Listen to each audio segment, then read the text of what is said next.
Hi everyone, welcome in. This is Claire with End of Life Concierge, and this is where I tap into spirit and bring you messages that may help guide you and make you feel more supported and cared for as you go on the most important and the most healing journey that we get to experience here on earth, which is witnessing our own body dying. And so I wanted to do something a little bit different today. I wanted to share with you a story that my teacher told me, and she says that when people are dying, she said, or when their bodies are dying, she said, you can go, I don't know if I have permission to actually share these stories, so I have to ask her, but the concept is sometimes we meet people who maybe weren't good husbands, weren't good fathers, actually really quite horrible, but as a death doula, when we walk in and we don't have any of those judgments and we can fully see the person for who they are at a soul level, we love them instantly. And that person feeling seen just begins to weep. Maybe they've had a lot of trauma from the war or from things that happened to them as a child, or divorce, death, unprocessed grief, like so many things that can pile on. And I feel like after a certain point of things piling on, then you have reactions to the next hard thing. If you've not cleared the others, that becomes complex trauma. And when we have complex trauma, it's almost impossible not to hurt other people, because we're working so hard just to kind of keep it together.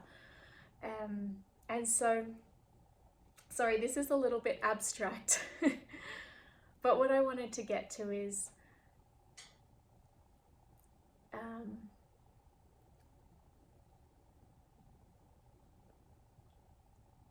I talked to my teacher about, what if somebody has already passed and we want to forgive them, but we want to set boundaries. Like, you hurt me so much in this life that I forgive you, but you can't come back to visit me as a spirit. You can't come back. And so sometimes we can set these boundaries with people. And I asked the teacher, what if it, like she says, all humans, all souls and spirits, like they're all pure, they're all perfect. And I was having trouble with this, because when someone hurts you so much, are they still going to hurt you on the other side? And she said, I said, can someone be so broken here that they're a broken spirit? She said, there's no such thing as a broken spirit. She said, perhaps there's some resistance here. And if spirit keeps coming in, they're probably trying to tell you something. And the thing they're probably trying to tell you is, that wasn't me. How I behaved, the things that I did, the things that I said, that wasn't really me. And so I'm sharing this because it allowed me to really open up to forgive. And when I say forgive, it's a tricky word, because it means, to me, it was like saying, oh, everything you did, I understand, which it's hard to understand. Or everything you did, I accept. But what I was able to come to myself was that I just love you, and I just understand. And I just was able to sort of ask to see the essence of the person. And I just said, I'm open to experiencing your essence. And as I did that, I was able to sort of bear witness to this person, instead of this attachment that we have to, say, a parent or a loved one. And it's kind of, we want to go close, but then they hurt us so much. And so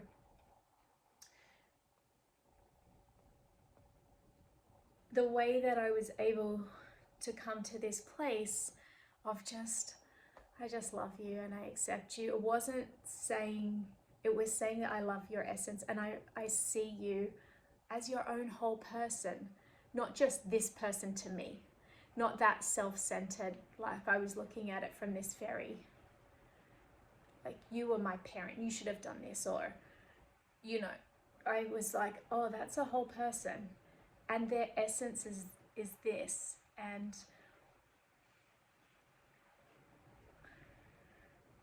I don't know if this is making any sense, but it brought me so much peace. And so they were the two of the three things I did to finally find some acceptance and peace that I was loved, like fiercely loved so much that this person was like, I'm going to show you that I care even if it kills you, like you. Like, I'm going to show you that you're cared about even if it kills you. That type of intensity. And when I was able to step back and see, that feel the person's essence and not feel I needed to merge with them or like blend with them, but like we're two separate beings, we're two separate entities.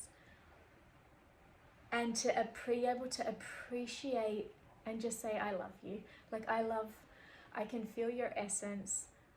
I can remember when I felt like you were most in your pure self, not acting out of trauma or fear or control or,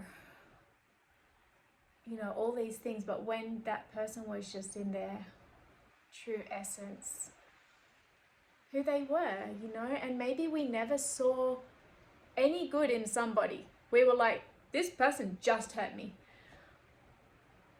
It's funny how my teacher said sometimes, like, we have choices. Like, sometimes there's two ways to see that may be very complex, and you'll have someone in your life who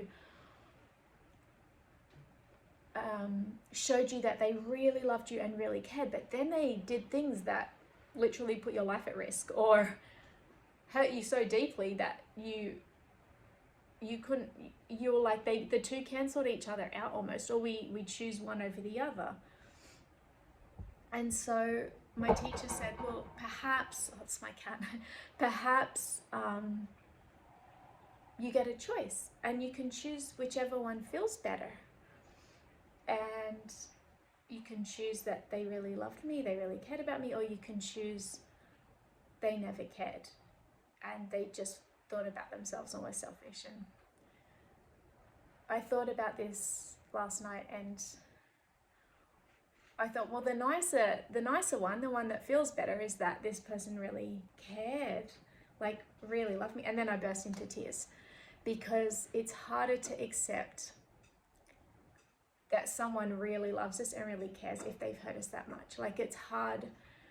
It's easier to think someone doesn't care. It protects us a lot more, but to acknowledge, like, oh God, that person really did love me. This person really did care. These are all the things. And what was so interesting is, as I acknowledged this and burst into tears, like, other things have come up to show me, wow, this person wasn't going to ever give up to show me how much they cared. Like, even if it was destructive or like crazy. But what was so cool was to go, in me saying to them, I just love you. Like, I just love your essence. I can open to your essence. I just love you. I understand. Even though I didn't fully understand everything, I just chose to be understanding. To be understanding, because true love is understanding. Especially like when we're hurt, like if we can be understanding, that's love. I mean, it's easy to love when everything's great, but to love when you've been hurt so deeply.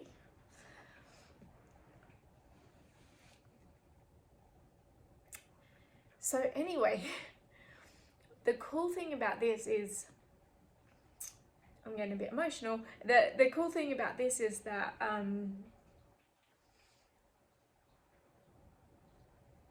like I was able in saying to her, I love you, I accept you completely as you are. I feel that that wasn't really you, how you behaved on earth. Like that wasn't really you. I feel who you really are. I saw some elements here, but I feel who you really are. And it was so interesting because then the second thing was deciding to love them from being my own pillar rather than merging. And so holding witness to that person is love, just holding the space and focusing my attention and just holding the space for them to be who they are. The second thing. And then the third thing that really helped, and then what happened as a result of the acceptance was I realized I had no regrets. Like I had stopped talking to this person. I hadn't gone back when they were dying. I didn't go to the funeral. And I was like, it's okay. Like, I don't feel bad because I know that I did what I needed to do to take care of myself. That was an act of self-love. I don't regret anything. And so what was really cool was like in accepting her completely and acknowledging her essence and realizing she's a whole person and like and just loving the essence of her, knowing it wasn't really her on this earth, how she was, how she behaved, it wasn't really her. Like that was a result of all of the stuff and trauma and like crazy stuff that this person had been through. I was able to just fully accept myself and be like, oh, Claire, I love you. I accept, like, I don't have any regrets. I don't feel bad about anything. And the final piece, and I want to share all this because I've been struggling for years to try to find forgiveness or try to understand this person. I'm talking about my mother. I'll just tell you. I'm talking about my mother. So I've been working really hard. Anyway, so last night we got a lecture. I got a lecture in class about Goddess Kali.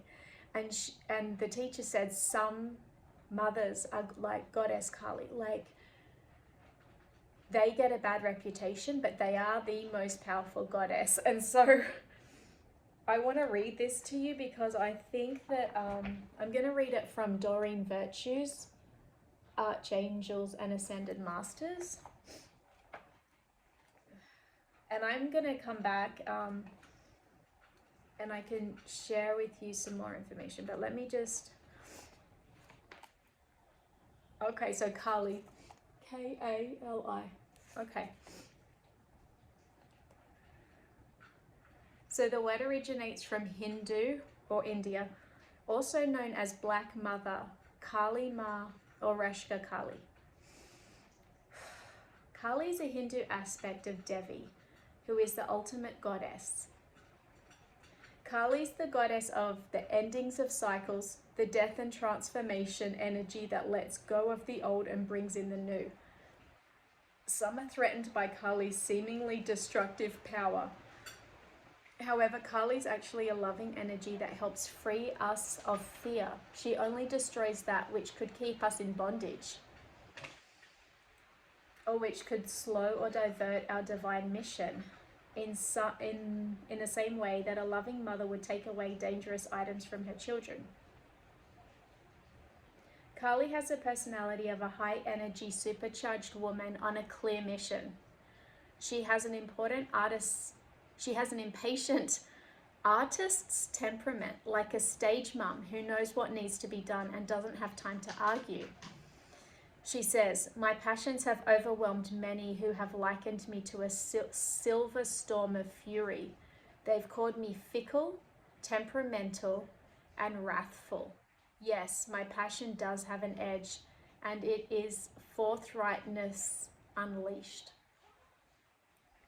I say, if you aren't willing to help me or let me help you, then at least get out of my way. When you invoke me, get ready for unbridled action. It may feel like I push you along too fast, and it may feel unsafe. But I assure you that I'm simply helping you through doors that open so we can proceed as light beings. We have much catching up with the mission to do, and dilly-dallying only further thwarts our efforts.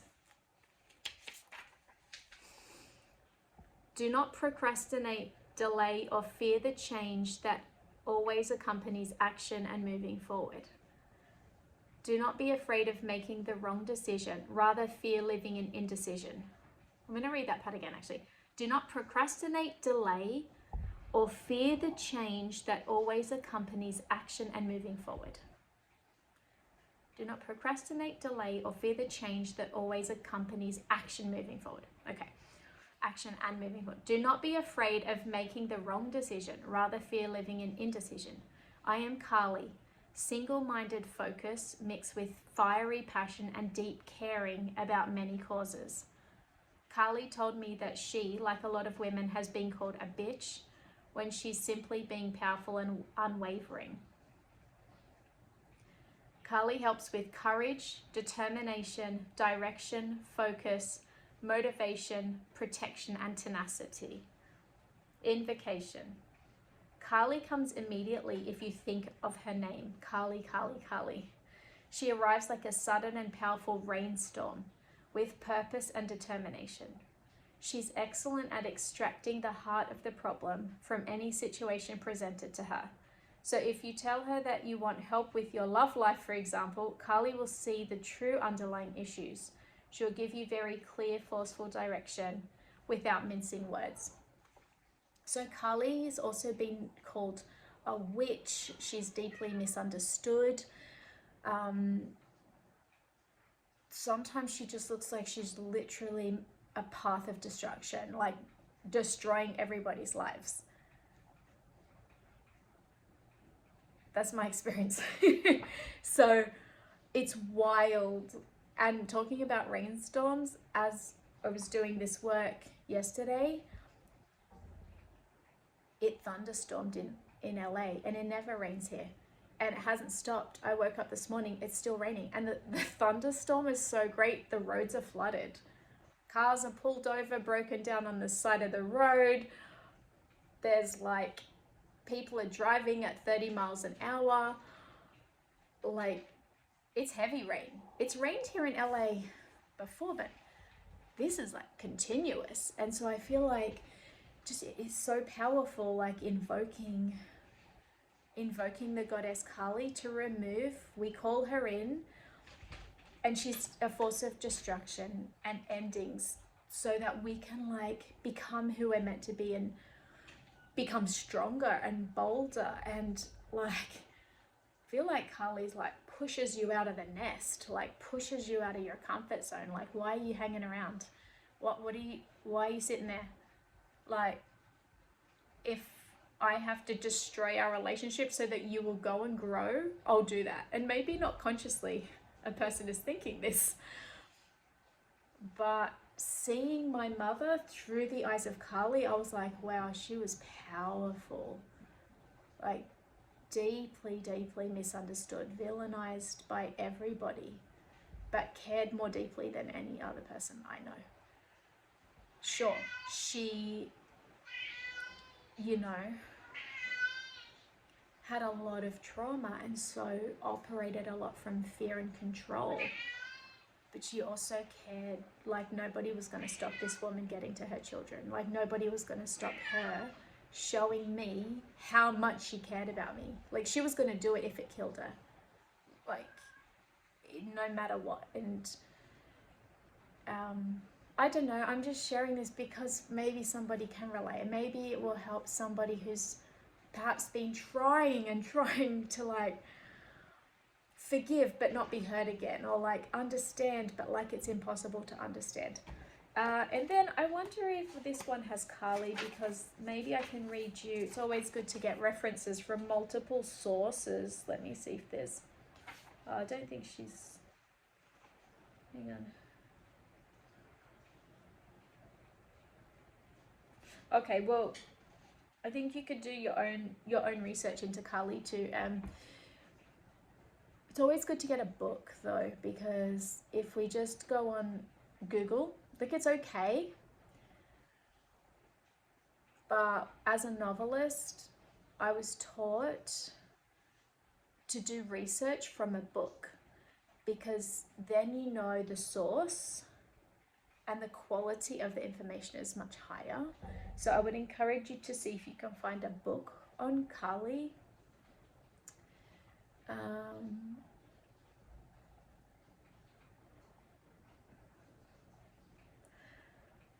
And so, yeah, I think this is a really different type of message, and maybe you have someone in your life that you want to have a conversation with, or you're trying to forgive. Or maybe you're the person that was misunderstood, and you're the person that needs some peace and some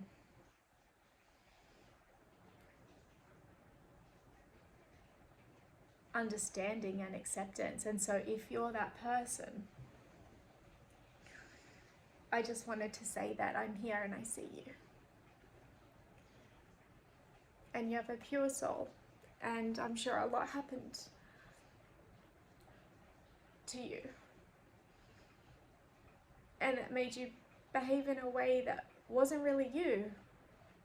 And I just wanted to let you know that it's okay, and that when the time comes, like, everybody will understand if they really love you.